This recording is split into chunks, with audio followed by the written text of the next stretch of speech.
everyone, it's Hannah here from Virtually Fluent. Welcome to today's grammar video, where we are going to look at a different type of adverb to the ones we've looked at before. These are adverbs of degree, so we will learn what they are, how we can use them, the different types we have, and of course where we place them in an English sentence.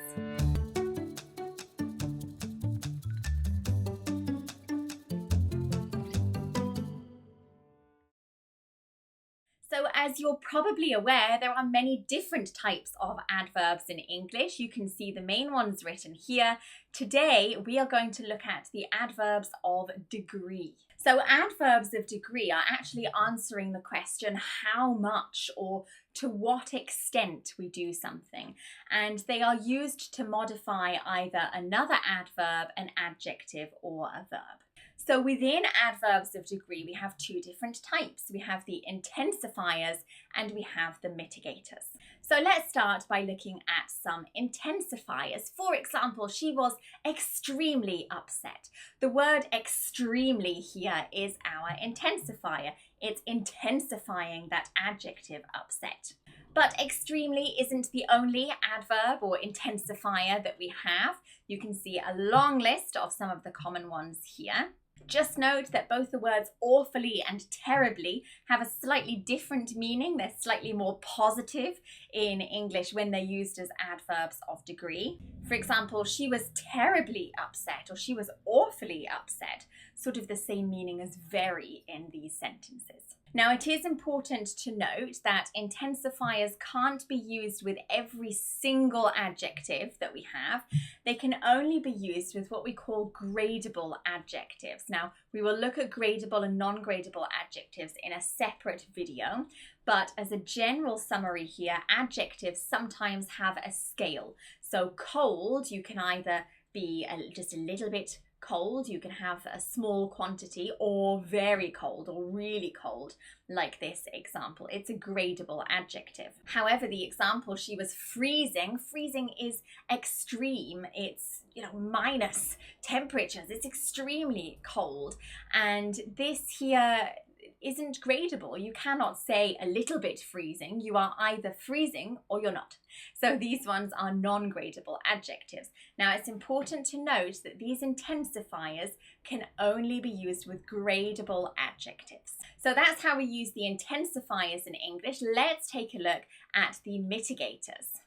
For example, he was fairly interested. So why is this different to an intensifier?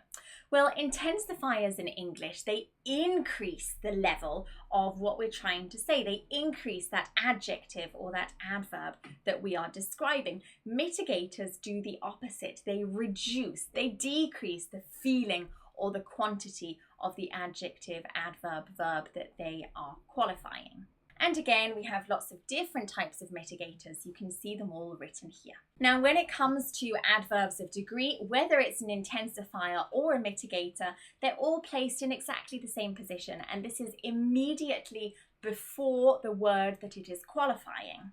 There are only a couple of things to be aware of, and this is first with modal verbs. So we can place our adverb of degree either directly before the modal verb.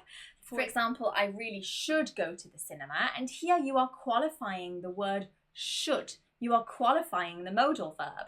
If you decide to change the position of the adverb of degree and put it in between the modal verb should and our infinitive verb go, I should really go to the cinema. Now we're qualifying a different part of the sentence. We're qualifying the go instead. So there is flexibility when it comes to modal verbs. You need to think as a speaker in English what you are trying to qualify. However, when it comes to auxiliary verbs, so any kind of tense that requires an auxiliary verb, the qualifying adverb of degree is going to go after your final auxiliary verb and before the main verb. That's the part that we're actually qualifying. For example, I have really enjoyed the cinema. There are just a couple of exceptions. For example, enough, which tends to be placed at the end of the sentence or immediately after the word that it is qualifying, and exactly the same with the case of a lot. In fact, any of the structures where we have a, an, plus another word. They would also go at the end. So that's everything you need to know about adverbs of degree in English. If you learned something new or simply enjoyed today's video, go ahead and give us a thumbs up, a like. Don't forget to subscribe to our YouTube channel and turn notifications on to see exactly when we release our new videos at each level of the English course syllabus to help you improve your English vocabulary, pronunciation, grammar. We post quite a lot of videos, so hopefully they can help you. This is Hannah from Virtually Fluent, bringing English to life.